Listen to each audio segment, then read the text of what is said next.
안녕하세요. 오늘은 정렬 알고리즘 배워보도록 하겠습니다. 정렬 알고리즘은 데이터를 정규화한다는 목적이 있습니다. 어려운 표현이 아니라 난잡하게 정렬된 데이터를 가지고 뭔가를 하는 것보다는 인간의 눈으로 봤을 때 순서가 있고 패턴이 있는 게 훨씬 더 보기가 좋겠죠. 그렇기 때문에 정규화를 하기 위해서 사용한다. 그러다 보니 모든 알고리즘에 어찌 보면 가장 근간이 된다 라고 생각하시면 되겠습니다. 정렬 알고리즘에서 고려를 해야 되는 첫 번째 사항은 시간 복잡도입니다. 이미 지난 시간에 저희는 각각의 복잡도에 따라서 얼마나 많은 연산이 필요한지를 배웠습니다. 그래서 n의 제곱, n의 세제곱, 2의 n승, 이러한 복잡도가 늘어남에 따라서 들어가는 연산의 숫자가 이와 같이 천문학적으로 극단적으로 늘어난다는 것을 볼 수가 있고요. 만약에 한 번에 요청을 하는데 1초가 걸리는 연산이라면은 여기는 100만 초가 걸리는 거고 이거는 10억 초가 걸리는 연산이 되는 겁니다. 딱 1000개의 입력값만 들어와도 말이죠. 그래서 알고리즘에서는 시간 복잡도가 가장 중요하면서 어찌 보면 근간이라고도 할 수 있습니다. 두 번째는 시간 복잡도만큼이나 중요한 게 원래는 메모리 사용량이었어요. 이거는 좀 변화가 있었는데요. 자바스크립트에서는 우리가 let a라고 해서 어떤 변수를 생성을 하게 되면은 이 a는 이 시점까지만 하면은 undefined죠.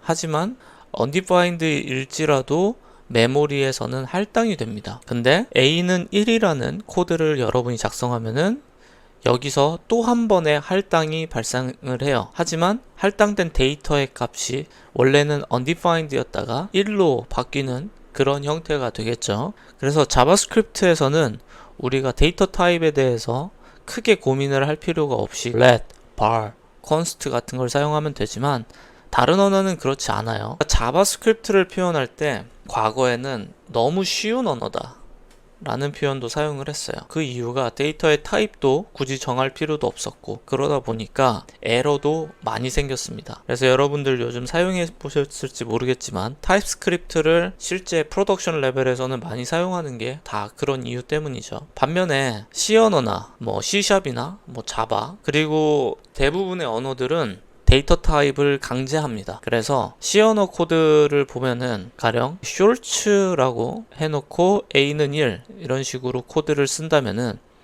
shorts 타입은 2바이트를 사용해서 2바이트의 용량만을 사용해서 이 안에 있는 정수값만을 저장을 하는 방식을 쓰게 됩니다. 그러다 보니까 각각의 데이터가 들어오고 나갈 수 있는 값을 강제하게 되고요. 대신 그러다 보면은 개발자는 좀 피곤하죠. 하나하나 다 고민해서 써야 되니까. 하지만 에러가 생기거나 아니면 불필요하게 많은 메모리 용량을 차지하지 않는 효율적인 코드를 짤 수 있게 됩니다. 그래서 과거에 만들어진 슈퍼마리오 브로스라고 하는 이 게임은 40KB 밖에 안 됩니다. 이 용량 전체가요. 여기에 나오는 모든 UI와 심지어는 사운드까지 다 포함해서 40KB. 근데 제가 이거를 슬라이드에 담았을 때의 GIF 파일은 그것보다 용량이 큽니다. 그러니까 엄청난적으로 효율성도 만들 수 있다. 그래서 여전히 딱딱한 언어, 데이터 타입이 딱딱하게 정해져야 되는 언어들이 각광받는 이유기도 합니다. 반면에 자바스크립트 같은 경우에는 V8 엔진이라고 해서 이걸 기반으로 크롬 같은 것들도 만들어져 있고 그래서 데이터형을 고민하지 않고 코드를 쓰게 되죠. 그것이 굉장히 강점이기도 하면서 단점이기도 한 양날의 칼 같은 역할을 했습니다. 그러다 보니까 우리는 let이나 var, const 같은 걸 사용하지만 여기에서 이 let을 쓴다고 해서 이게 문자열인지 숫자인지 아니면 그 외의 데이터 타입인지 맘대로 사용할 수 있죠. 그런 자유도를 얻게 된 겁니다. 세 번째로 고려해야 될 거는 데이터가 직렬화되어 있는가 병렬화되어 있는가입니다. 이거는 익숙하지 않은 개념일 수도 있는데요. 예를 들어서 여러분이 국민 전체를 담고 있는 배열이 있다고 해봅시다. 그리고 각각의 배열의 아이템에는 이름과 나이가 저장되어 있다고 해봅시다. 이거는 직렬화된 데이터예요. 왜냐? 하나의 배열 안에 다 들어가 있으니까. 반면에 이걸 도별로 분류했다고 하면 어떨까요? 가령 경기도, 강원도, 충청도 이런 식으로 도별로 분류가 되어 있다면은 똑같은 데이터를 일지라도 이미 이게 분류가 돼 있어서 여러분이 이름으로 정렬을 하고 싶다 라고 하면은 이 세 개를, 실제로는 도가 더 많죠, 대한민국 8도를 먼저 합친 다음에 이름으로 정렬을 해야 그게 의미가 있겠죠. 그러다 보니까 이런 데이터들은 병렬화된 상태다. 그래서 이런 거를 하기 위해서는 우리가 합병을 해야 된다. 데이터들을 합병해서 정렬을 해야 되는 합병 정렬의 알고리즘이 필요하게 됩니다. 또 마지막으로는 순서의 안전성이라는 게 있어요. 이것은 무엇이냐? 여기 A라는 정렬이 있습니다. 여기에는 같은 데이터들이 보이고 있어요. 1도 2개가 있고요. 그리고 6도 2개가 있습니다. 근데 이걸 정렬 함수에 넣고서 결과를 봤는데 1, 4, 5, 6, 6 이렇게 나오고 여기도 1, 1, 4, 5, 6, 6 똑같이 나왔네?